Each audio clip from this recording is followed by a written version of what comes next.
Hello everyone, welcome back to my channel. आज हम पढ़ने वाले हैं कि जब भी हम कोई भी सेल्सफोर्स के अंदर अपेक्स कॉल आउट करते हैं, फिर rest web service call out करते हैं, उसमें हम किस तरीके से ऑथेंटिकेशन प्रोवाइड कर सकते हैं। मैंने ऑथेंटिकेशन के बारे में आपको प्रीवियस वीडियो में बता दिया था कि ऑथेंटिकेशन क्या होता है, क्यों हमारे लिए ज़रूरी होता है, कैसे कैसे हम ऑथेंटिकेशन प्रोवाइड कर सकते हैं, ऑथेंटिकेशन और ऑथराइजेशन में क्या डिफरेंस होता है, ऑथराइजेशन क्या होता है, इन सब के बारे में मैंने आपको प्रीवियस वीडियो में बता दिया। जैसा कि मैंने आपको सिंपल एक अपेक्स कॉल आउट का एग्जांपल बताया था प्रीवियस वीडियो में, जिसमें हमने क्या किया था, सिंपल एक वेब सर्विस कॉल आउट की थी जो फ्री वाली थी। इसमें हमें किसी भी तरीके का कोई भी हमें ऑथेंटिकेशन प्रोवाइड करने की जरूरत नहीं पड़ी थी, डायरेक्टली हमको डेटा मिल गया था। क्यों? क्योंकि ये ट्रेल हेड वाली वेब सर्विस थी। हमने इसी को एक एग्जाम्पल में लेके आपको एग्जाम्पल लेके बताया था। आज हम करने वाले हैं किसी भी एक थर्ड पार्टी पेड सर्वर की वेब सर्विस कॉल आउट। उसमें हमें ऑथेंटिकेशन प्रोवाइड करना पड़ेगा। विदाउट ऑथेंटिकेशन हम डेटा सिंपली डेटा गेट नहीं कर सकते। क्यों? क्योंकि वो पेड सर्वर है, थर्ड पार्टी सर्वर है। जब तक वो अपना ऑथेंटिकेशन चेक नहीं करेगा, अपने को डेटा रिटर्न करके नहीं देगा। तो हम आज देखते हैं कि किस तरीके से हम ऑथेंटिकेशन प्रोवाइड कर सकते हैं। जब भी हम कोई थर्ड पार्टी सर्वर की वेब सर्विस कॉल आउट करते हैं, कोई अपेक्स रेस्ट कॉल आउट करते हैं, तो उसमें हम किस किस तरीके से ऑथेंटिकेशन प्रोवाइड कर सकते हैं, आज मैं आपको पूरा स्टेप बाय स्टेप बताने वाला हूँ। राइट, अभी के लिए मैं आपको इस सर्वर की इन दोनों एपीआईज को यूज़ करके, इस एपीआई को, इस ऑथेंटिकेशन को यूज़ करके मैं आपको एक एग्जांपल करके बताने वाला हूँ। फिर मैं आपको पूरा स्टेप बाय स्टेप प्रोसेस बताऊंगा, कैसे कैसे अपन को एरर मिलती है, क्या हमें रेस्पॉन्स कोड मिलने वाला है जब हम एपीआई हिट करेंगे विदाउट प्रोवाइडिंग ऑथेंटिकेशन, फिर उसके बाद हमें किस तरीके से ऑथेंटिकेशन प्रोवाइड करना पड़ेगा। सबसे पहला काम होता है अपना अपेक्स क्लास क्रिएट करने का। सबसे पहले हम एक अपेक्स क्लास क्रिएट करते हैं। फाइल्स में जाते हैं, न्यू और अपेक्स क्लास। सिंपल अपन लिखेंगे ऑथ एग्जाम्पल क्लास। हमने इस नाम से एक क्लास बना लिए। हम इसके अंदर एक मेथड बनाते हैं, public static void provide auth नाम से हमने उस मेथड का नाम रख देते हैं। अभी हमने सिंपल क्या हो गया, अपनी एक सिंपल अपेक्स क्लास बन गई, उसके अंदर एक मेथड बन गया जिसके अंदर हम सारा कोड लिखने वाले हैं। किसके लिए? हमें ऑथेंटिकेशन प्रोवाइड करने के लिए जो कोड हमें जरूरत पड़ेगा, कैसे कैसे अपन रेस्ट सर्विस कॉल आउट करना है, उसमें हमें किस तरीके से ऑथेंटिकेशन प्रोवाइड करना है, वो सब हम यहाँ पर करने वाले हैं। ओके, जब भी हम रेस्ट सर्विस कॉल आउट करते हैं, उसमें सबसे पहले हम बनाते हैं HTTP का इंस्टेंस। किसका? HTTP का। HTTP इसका इंस्टेंस थोड़ा डिफरेंट नेम HTTP कर देते हैं, न्यू HTTP। ये हमारा HTTP का इंस्टेंस बन गया है। उसके बाद हमें ज़रूरत होती है HTTP रिक्वेस्ट की। ये HTTP का इंस्टेंस क्या करेगा, जब भी हमारी वेब सर्विस हम कॉल करेंगे उसमें हमारी हेल्प करेगा। राइट, अब हम बनाएंगे रिक्वेस्ट, जिसके अंदर हम API URL जो भी हमारे पास मेथड वगैरह होते हैं वो सब हम उसके अंदर डालते हैं। वो कौन सा होता है? अपना HTTP रिक्वेस्ट वाला। HTTP रिक्वेस्ट हमने किसका बनाएंगे इंस्टेंस? HTTP रिक्वेस्ट का। HTTP रिक्वेस्ट, जिसके अंदर हम सिंपल लिखेंगे न्यू HTTP रिक्वेस्ट। ये हमने इंस्टेंस बन गया। अब सबसे पहले हमारा काम होता है एंड पॉइंट सेट करने का। हमारा कौन सा जो वेब सर्विस है, जो हमारी हम इसको यूज़ करने वाले हैं, इस वाली सर्विस को, इसको हम इसके अंदर ऐड करेंगे। HTTP रिक्वेस्ट का इंस्टेंस का name dot set and point.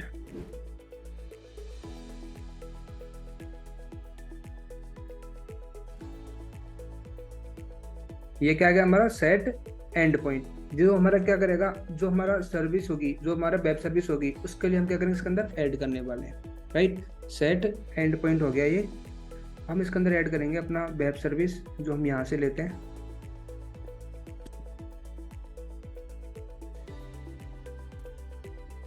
ये हमने ले लिया। ओके, अब हमें क्या करना पड़ेगा, अब हमें इसको इसके अंदर वो मेथड भी प्रोवाइड करना पड़ेगा। जैसे कि हमको किस में चलाना है, गेट में, पोस्ट में, पुट में, जिसमें चलाना है वो हमें एक मेथड भी प्रोवाइड करना पड़ेगा। तो सिंपल हम लिखते हैं इसमें HTTP request dot set method. ये क्या है? मेथड, जिसके अंदर हम लिखेंगे कि हमें इसको किस में कॉल करना है, गेट में, पोस्ट में, पुट में। हम इसको सिंपली किस में कॉल कर रहे हैं? अभी गेट के अंदर। राइट, हम क्या करेंगे, इसके थ्रू डेटा गेट करने वाले हैं। राइट, इतना काम हमारा हो चुका है। अब हमारा काम है फाइनली रिक्वेस्ट को सेंड करने वाला। अभी हमने क्या क्या कर दिया, एंड पॉइंट सेट कर दिया, एक मेथड सेट कर दिया जिसके अंदर जिससे हमें डेटा गेट करने वाले हैं, किसके थ्रू, तो कहाँ से डेटा गेट करने वाले हैं, इस स्पेनोकुलर सर्वर के से डेटा गेट करने वाले हैं। ठीक है, अभी हमने किसी भी तरीके का कोई ऑथेंटिकेशन प्रोवाइड नहीं किया है, राइट। अभी हम क्या करेंगे, सिंपल रेस्पॉन्स वाला क्रिएट करेंगे जो हमारा रेस्पॉन्स गेट करेगा, जो उसका इंस्टेंस होगा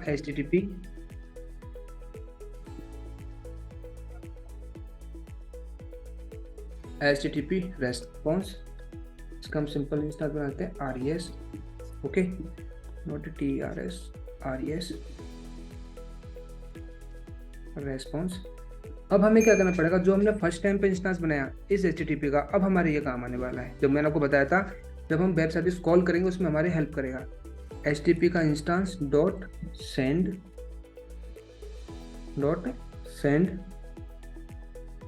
अब सेंड के अंदर हम क्या डालेंगे, जो हमारे रिक्वेस्ट हमने क्रिएट किया था, जो रिक्वेस्ट वाला इंस्टेंस क्रिएट किया था, ये वाला,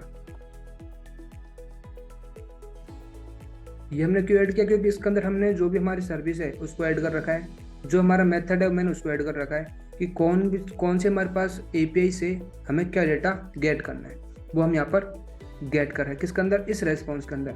जब भी हमारी वेब सर्विस कॉल होगी उसका जो भी रेस्पॉन्स आएगा वो हमारा काम मिलेगा अपने को यहाँ पे मिलेगा HTTP रेस्पॉन्स के अंदर। यहाँ से अपन को जो भी डेटा गेट करना है, ऐसे जो भी अपना रेस्पॉन्स कोड है वो गेट करना है, वो अपन यहाँ से गेट कर सकते हैं। अभी के लिए मैं रेस्पॉन्स कोड को प्रिंट करवाता हूँ, system.debug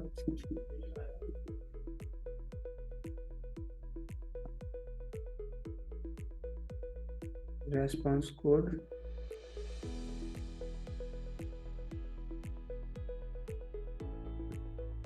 get status code, जिससे हमें क्या मिलेगा, जब भी हमारी वेब सर्विस कॉल होगी उसका जो भी रेस्पॉन्स कोड मिला है हमको वो अपने यहाँ पर मिल जाएगा। अभी मैं सिंपल इसको सेव करता हूँ क्लास को और सिंपल इसको मैं कॉल करता हूँ, फिर देखता हूँ मुझे किस तरीके का रेस्पॉन्स कोड मिलता है, सक्सेसफुली अपनी API कॉल होती है या फिर हमें ऑथेंटिकेशन की एरर मिलती है। अब कॉल कैसे करते हैं, हम command palette open anonymous window open करते हैं, कंट्रोल E से करता है। अब एनोनिमस विंडो ओपन हो चुका है। यहाँ से अपन क्या करेंगे, सिंपल अपनी क्लास का नेम और अपने मेथड का नेम दोनों हमने प्रोवाइड कर दिया।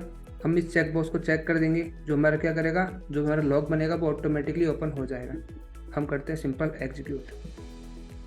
अब देखना जब हमारा सिंपल कॉल आउट होगा, अब हमें इसके कॉल आउट में क्या रेस्पॉन्स कोड मिल रहा है, उससे हमें आइडेंटिफाई हो जाएगा कि अपनी जो भी API है वो सक्सेसफुली कॉल हो गई है या फिर उसमें किसी तरीके की कोई एरर आई है। अब देखो 401 एरर आया है, अपने क्या मिला है 401 क्या काम करता है।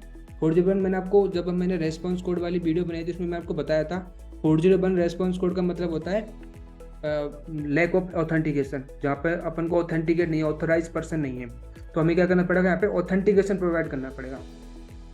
ऑथेंटिकेशन कैसे मुझे प्रोवाइड करना पड़ेगा, ये देखिए, जो मैं स्पेनोकुलर सर्वर की API यूज़ कर रहा हूँ वहाँ से मैंने ऑथेंटिकेशन की भी यूज़ कर रखी है।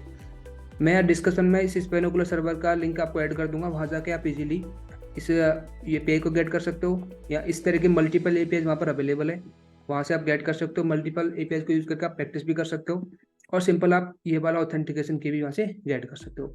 अभी के लिए मैं इसको सिंपल यूज़ करता हूँ, तो मैं इस पूरे को यहाँ पे कॉपी कर लेता हूँ और यहाँ पे मैं इसको सिंपल पेस्ट कर लेता हूँ, क्योंकि मैं इसी को सिंपल यूज़ करने वाला हूँ इस API के साथ में, राइट। अब बात आती है कि हम इसको यूज़ कैसे करना है, इसको प्रोवाइड कैसे करना है, ऐड कैसे करना है इस API के साथ में। तो जब अपना जहाँ पर ये URL ख़त्म हो रहा है, इसके एंड में मुझे कुछ कीवर्ड ऐड करना पड़ेगा, राइट। एक तो होता है सिंपल क्वेश्चन मार्क के आगे जो अपना ये होगा ऑथेंटिकेशन की, उसकी एक की होती है, प्री डिफाइंड स्पेसिफिक की है, उस की के साथ में मुझे अपना ऑथेंटिकेशन का जो टोकन होता है, जो ऑथेंटिकेशन की होती है, ये मुझे प्रोवाइड करनी होती है, राइट। अब मुझे क्या करना पड़ेगा, यहाँ पे प्रोवाइड करना है API की, ये मेरी एक की है जो प्री डिफाइंड की है, इस की के साथ में मुझे क्या करना पड़ता है, जो मेरा ऑथेंटिकेशन है वो यहाँ पे मुझे प्रोवाइड करना पड़ता है। मैं सिंपल यूज़ करूँगा API की इक्वल प्लस, मुझे क्या करना है, ये स्ट्रिंग है इसको इसके साथ में कॉन्कैटिनेट कर देना है, ऐड कर देना है, ताकि ये वाली ऑथेंटिकेशन की मेरे इस API के साथ में कॉल हो जाए, राइट। मेरा ऑथेंटिकेशन मेरे को क्या हो जाए, साथ में प्रोवाइड हो जाए, राइट। क्योंकि मेरा ऑथेंटिकेशन किससे मिल रहा है, मेरे को इस की से मिल रहा है। इस की से मुझे पता चल रहा है कि मैं एक ऑथेंटिकेटेड पर्सन हूँ, तो मुझे डेटा रिटर्न कर दे वो सर्वर, राइट। तो जब मैं इस की को इसके साथ में ऐड करके भेजूंगा तो मुझे मेरा ऑथेंटिकेशन वहाँ पे उसको सक्सेसफुली मिल जाएगा, वो मुझे यहाँ पे डेटा रिटर्न कर देगा। अब मेरी सक्सेसफुली कॉल हो जाएगी एपीआई, तो इसका मतलब क्या होगा, मेरे पास यहाँ पर रेस्पॉन्स कोड क्या मिल जाएगा, 200 मिल जाएगा। जैसा कि मैंने आपको प्रीवियस वीडियो में बताया था कि अगर मेरे को रेस्पॉन्स कोड 200 मिल जाता है तो इसका मतलब होता है कि मेरी जो एपीआई है, जो मैंने एपीआई कॉल की है, वो सक्सेसफुली कॉल हो चुकी है। अब हम वापस आते हैं, वापस इसको कॉल करते हैं, वापस एनोमलस विंडो से ये आया, मैं वापस को एग्जीक्यूट प्रेस करता हूँ। अब देखता हूँ कि अब मेरी सक्सेसफुली कॉल होती है या फिर अभी भी मुझे 401 का एरर मिल रहा है। अगर मेरे सक्सेसफुली कॉल हो जाती है तो मुझे 200 का रेस्पॉन्स कोड मिलेगा। 200 का मतलब होता है कि मेरा ऑथेंटिकेशन सक्सेसफुली उसको प्रोवाइड हो चुका है, उसने मुझे सक्सेसफुली डेटा रिटर्न कर दिया है।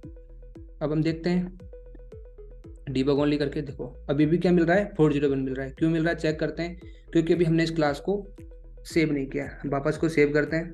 जब ये सक्सेसफुली सेव हो जाएगी, ये पर देखो स्टार मार्क आता है ना, इसका मतलब है कि क्लास सेव नहीं हुई है अभी तक। अब हम इसको वापस कॉल करते हैं, वापस एग्जीक्यूट प्रेस करते हैं। अब वापस मेरा लॉग खुल रहा है ऑटोमेटिक। क्यों खुल रहा है, क्योंकि मैंने जब एनोमलस विंडो ओपन किया था, यहाँ पे मैंने इस ओपन लॉग का चेक बॉक्स को चेक कर दिया था। अब वापस चेक करते हैं, अब देखो 200 आ गया। 200 का मतलब हुआ कि मेरी जो ये अपेक्स कॉल आउट है सक्सेसफुली कॉल हो चुकी है, इसने मुझे सक्सेसफुल डेटा रिटर्न कर दिया है। क्यों कर दिया, क्योंकि मैंने मेरा इसको ऑथेंटिकेशन प्रोवाइड कर दिया इसके साथ में। End of this URL। तो इस वीडियो में इतना ही गाइज। अगर आपको किसी भी तरह का कोई डाउट है, आप मेरे को कमेंट सेक्शन में पूछ सकते हो। मैंने बायो में मेरे डिटेल भी ऐड कर रखे हैं, वहाँ जाकर मेरे से कॉन्टैक्ट भी कर सकते हो। तो इस वीडियो में इतना ही गाइज, हम मिलते हैं अगली वीडियो में। जब तक के लिए जय हिंद, जय भारत।